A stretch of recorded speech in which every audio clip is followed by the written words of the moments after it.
In the latest from the criminal gang trials in Chongqing, 23-year-old twin gang bosses were each jailed for 17 years. Jiang Po and Jiang Tao, who ran a gang involving some as young as 19, were also fined almost $15,000 each for organizing and leading a mafia-style gang, running gambling houses, the intentional injury of others, and their assets, and illegal detention. Despite the charges, Jiang Tao continued to protest his innocence, but neither twin will appeal the convictions. 12 people were found guilty of being a part of the brothers' gang. They will each serve between 1 year and 13 years in jail.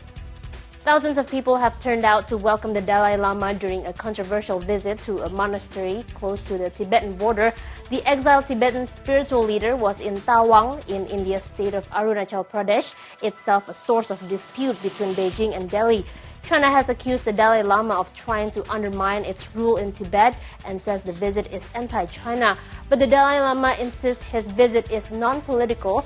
The freezing temperatures in Tawang did not deter thousands of villagers taking to the streets to catch a glimpse of the Dalai Lama in what was only his 5th visit to the monastery in 50 years. China has pledged to give Africa $10 billion in concessional loans over the next 3 years.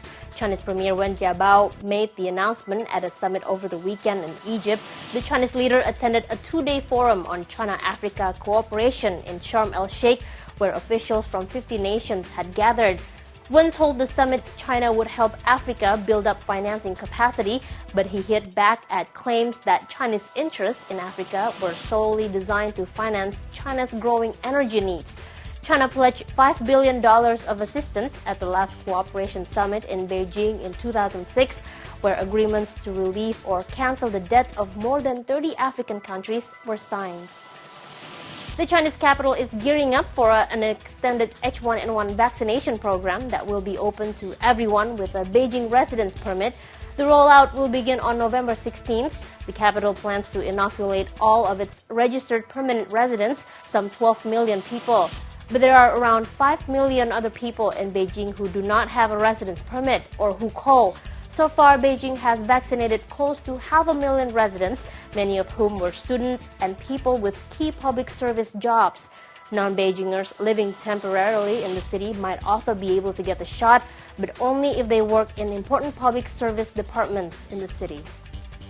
A Chinese scholar persecuted during the Cultural Revolution for smuggling a rare collection of mushrooms out of China has been honored at a ceremony where the collection was returned more than 70 years later. The Chinese Academy of Sciences in Beijing witnessed Cornell University President David Skorton handing over the collection that had been meticulously gathered by scholar Shu Chun-Teng.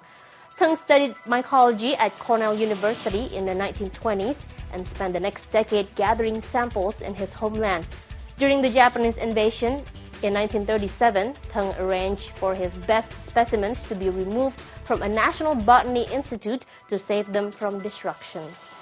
And Phil Mickelson staged a late rally to win the HSBC Champions Tournament in Shanghai by 1 stroke over South Africa's Ernie Els.